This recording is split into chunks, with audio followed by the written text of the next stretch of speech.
I'm Misty. And I'm Ike. For the next 15 minutes, We're going to debate pop culture. my background's in music. My background's in film. I know the topics beforehand. And I don't. We check the internet for the facts, And ruin it with opinions. from pop rocks in your lunchbox. To Happy Meal toys and swatch clocks. Nanu Nanu, Misty. Nanu Nanu, Mork. I like it. Mork and Misty. Mork and Misty.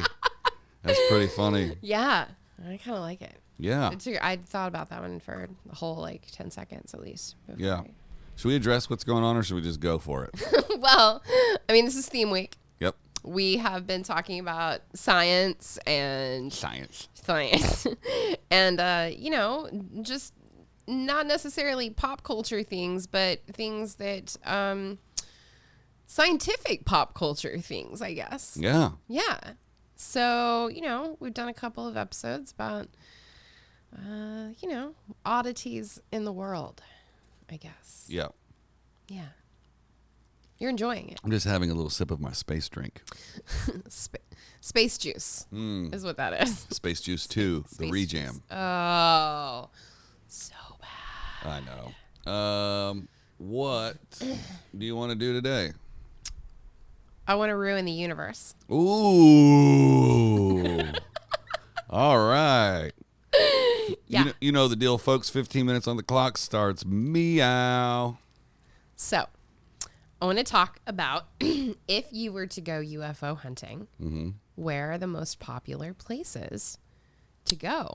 Where are UFO sightings? Where do they happen more often? Reported? Where are they reported more often than anywhere else? So, I'm sorry, Googling. Okay, it's okay. You can. The world's 8 best places to hunt for extraterrestrials. And you know it's a trusted source because it's from Forbes. Indeed. Do you know the Andes Mountains is a spot? Sorry, I was being distracted by some very targeted marketing on the Forbes page. It was an ad for IBM UI or AI. Whoa. Yeah. So, you like aliens? Me too. No. Let's see here. Okay. What's number 8 on the list? Where we go? Chile. The Andes Mountains. Yeah. Yeah. It's often mentioned as the country with the highest recorded number of UFO sightings due to its low humidity, high altitude ridges, and clear skies with little pollution. Chile has become a favorite among UFO seekers from around the world. That makes me think of there's somewhere in South America where all of the tops of the mountains have been cut off, and it looks like runways for UFOs. What's that place called? I don't know. Look it up. Oh, okay. Sorry, my nanus keep moving. Nanoing. That's really cool, though. I want to know more about it. So Tops ruin of it for me. Tell me about it. Mountains cut off South America UFO. Let's see what happens. Okay. Images. Ooh. I mean, it came up with Machu Picchu, but that's not necessarily it. No. Although, can you imagine? Machu Picchu is 6 hours away from Lima, which is on the coast. Imagine hauling all that rock. I went to Machu Picchu once. Did you? Yeah. I missed it. We went. We ziplined through Machu Picchu. Oh man, that sounds amazing. Yeah. Nothing's coming up with this particular Google. Let's go back to the world's 8 best places. Maybe it'll come up. Let's see here. Alma Observatory. I think that's still in Chile. Like you're just going through the list in Chile still. Doesn't say where it is. Oh, it is. It's in northern Chile. Okay. San Clemente UFO Trail. Also Chile. Is this the 8 best places to find UFOs in Chile? Okay. I'm going to take you down a little bit more fun path. Okay. Okay. I have maybe in my day been known to take like a random weird road trip. Mm-hmm. It's kind of a thing. Yep. So on my way moving to California many years ago, I went to Roswell. I find myself often attracted to things that initially seem really goofy to me, but then once I get there and find out like the history behind them and stuff, they actually seem a lot cooler, which Roswell was definitely one of those. Okay. So there are a lot of those here actually in the United States. Rachel, Nevada. Okay. Do you know where that is? I'm about to look it up. Well, it's on the way to Area 51. It's essentially the closest, it's the nearest town to Area 51 that you can get to without getting in trouble. Oh, yeah. I mean, I've heard. Right.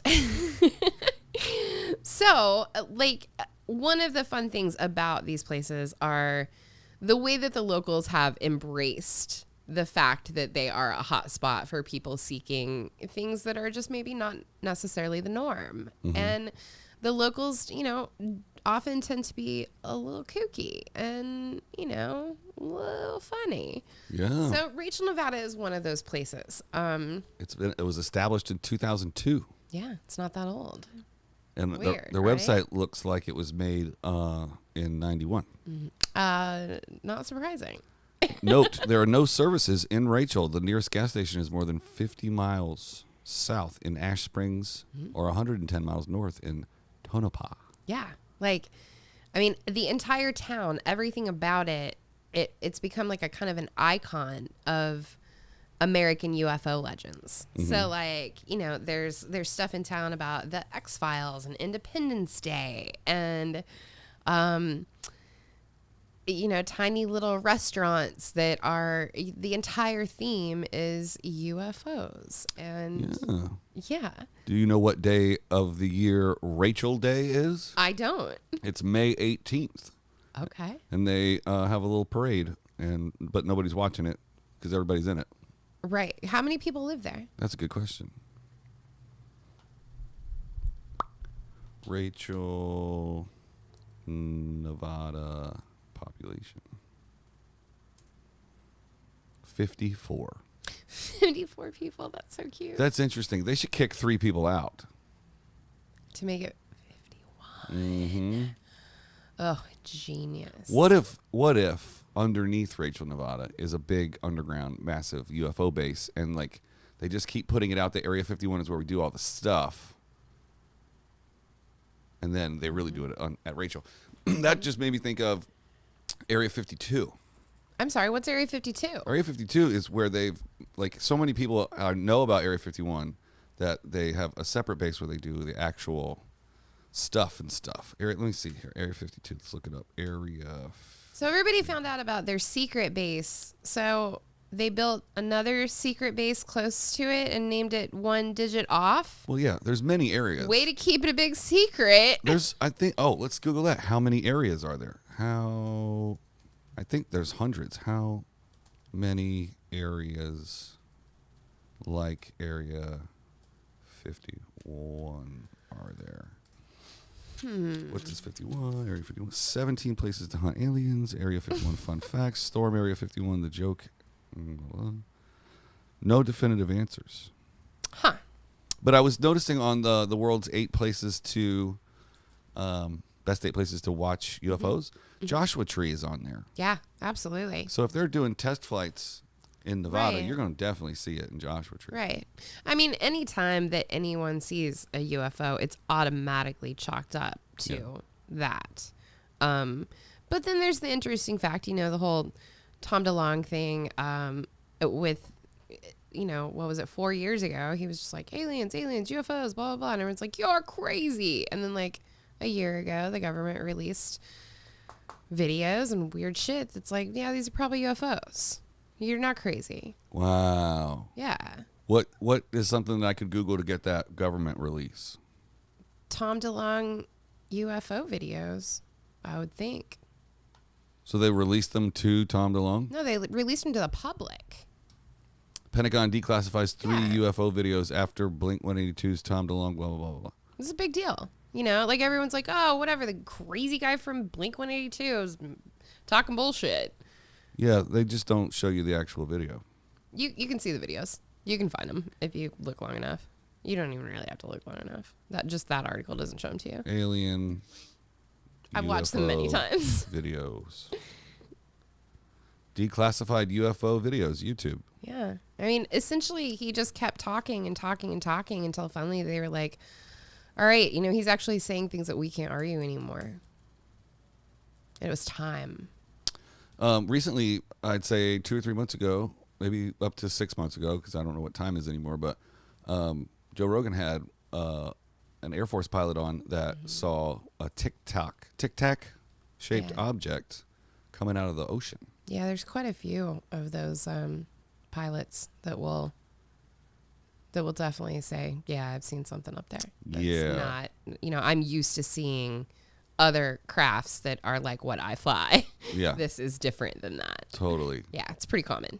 And apparently they can go from like being to another point on the radar in an unfathomable amount of time. Mm-hmm, absolutely. So, I mean, we talked obviously about Roswell and Area 51. There are a lot of other areas like that there in the U.S. There is a place in, I believe it's Colorado or southern Utah. Mm-hmm. Hold on. I think it's called the Skinwalker Ranch.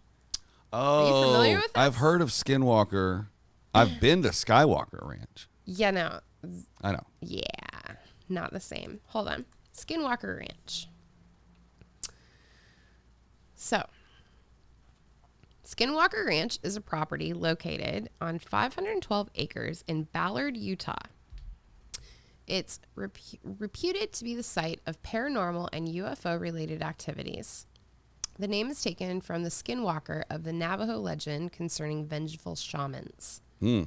So I watched a documentary on this, and essentially what it is there's a line of mountains and like a river that runs through this land on the very edge of the land. Mm-hmm. And the Navajo tribe that still lives on the other side absolutely forbid anyone that's in the Navajo tribe to ever travel over that river. Whoa. And they call the beings that have been seen there, they call them skinwalkers because it gives you a feeling that something is walking on your skin. Oh, because it's super creepy. But anyways, the ranch has actually gone through like several different hands, and at one point was supposedly bought by a man who headed up that department of the government that released, like, they had a specialized UFO project. Yeah. And this guy was supposedly in charge of it, and he bought that ranch. And apparently, like, the story, I think, is they did a bunch of, testing and looking and blah, blah, blah there. But it's since been sold to someone who's a celebrity. In the documentary, they have this person on screen. It's someone of high wealth, I guess, is how they describe it. And he won't show his face, and they have his voice. Interesting. Is it Tom DeLonge? I don't know. I've always kind of thought probably that would make sense, right? They in the documentary, do you know who Robbie Williams is? The singer from the UK? Yeah, yes. He actually comes and stays with some of the guys that are doing, that have all of their machines and mechanisms, and spends like a weekend there because he's like a hardcore believer in all of this. Really? Yeah. I spent a month with Robbie Williams once. That sounds like about a month too long. I filmed the making of his album 7 years ago. Okay. Anyway, he's a crazy dude. Yeah. So that, again, is another huge place that people like to go and try and get onto, like Area 51, and to go spot UFOs. It's kind of weird, though, because it's one of those places that they don't just spot UFOs. They also talk about paranormal activity there. Yeah, because there's a very weird, fine line between those. It's interesting. Yeah. They call it the UFO Ranch. They do. Sorry, I'm reading an article on it right now. Yeah, it's about pretty weird. Like people lots up of in a deer blind seeing like what they appears to be like a yellow creature. Yeah, and lots of like cattle mutilations and things like that, which often a lot of people, like to attribute cattle mutilations to paranormal, but also could definitely be aliens, like they're hungry, experimenting. Steaks are good, man. Good to everybody. Someone once bought me a lamp that had it had a UFO on the top of it, and there was a little cow that went with it. And when you turned it on, the light looked like it was falling down on the cow to like suck the cow up into the UFO. Oh, that's cute. That's super cute. I have weird friends. This is a weird article, man. It's a very weird. Like, I definitely you know me. I deep dive into any of that shit when I start watching something like it. Yeah. What do you think the most popular UFO sighting in the world is? Do you think did we touch on that yesterday with the Arizona sighting? I don't know. Let's most popular UFO sighting in the world. History's most infamous UFO sightings of the modern era. You go there, and I'm gonna go the 5 most credible. Yep. Yeah. I'm on the History Channel. So am I. Kenneth Arnold, 1947. Okay. Roswell is number 2, 1947. See, and I was gonna say, I think to me Roswell is probably the most well known. Yeah. The Lubbock Lights of 1951. Ooh, explain to me what those are. The See, Lubbock again, Lights. down there in the south, southwest. Oh, Lubbock, Texas is what you're saying? I don't know Yeah. where Lubbock is. Lubbock Yep, is in Texas. On the Yeah. evening of August 25th, 1951, 3 science professors from Texas Tech were enjoying an evening outdoors in Lubbock when they looked up and saw a semicircle of lights flying above them at a high speed. Over the next few days, dozens of reports flooded in from across town. Texas Tech freshman Carl Hart Jr., or Carl's Jr., even snapped photos of the so-called Lubbock Lights phenomenon, which were published in newspapers across the country and Life magazine. Project Blue Book, which led the Air Force inquiries into UFOs, investigated the events, and its official conclusion was that the lights were birds reflecting the luminescence from Lubbock's new street lamps. Sure. Bullshit. Bullshit. This Can I- one slaps. I want to end this real quick with a short story. Sure. Here's what I think a super weird one, and I'll tell you why I think it's super weird. So in 2006, at Chicago O'Hare Airport, flight getting ready to take off to North Carolina, and a United Airlines employee on the tarmac reported seeing a dark gray metallic craft hovering over gate C-17. By the end of the day, 12 employees and witnesses in the airport also reported seeing the same thing, Whoa. but they saw it at 4:15 in the afternoon. Okay. How often are any of these UFO sightings during the day? That's true. Not often at all. Yeah. It's always at night. They're light. So then anybody can be like, oh, yeah, it was military testing or blah, blah, blah, blah. This was during the day. Yeah. Full daylight. Dude, I wonder How weird is how that? many of them go unseen. Because it's Because during the it's day, day. right? Yeah. Because you're not expecting to see them. Right. The FAA ruled it a weather phenomenon and refused to investigate. Of course. Dun, dun, dun. I want the truth. I can't handle the truth. The truth is out there, Mulder. The truth will set you free. The truth is out there, Mulder. You're supposed to say, I still believe, Scully. I still believe Scully. You do it all wrong. I still believe Scully. Scully is the one I still believe. Oh, my God. Unless it's we know it's Friday. Thursday. We will see you tomorrow. We will see you tomorrow. Be happy about it. I'm very happy. You sound so Ding, dong, sad. dong, dong, dong, dong, dong. You have balls on your head. Goodbye, buttholes.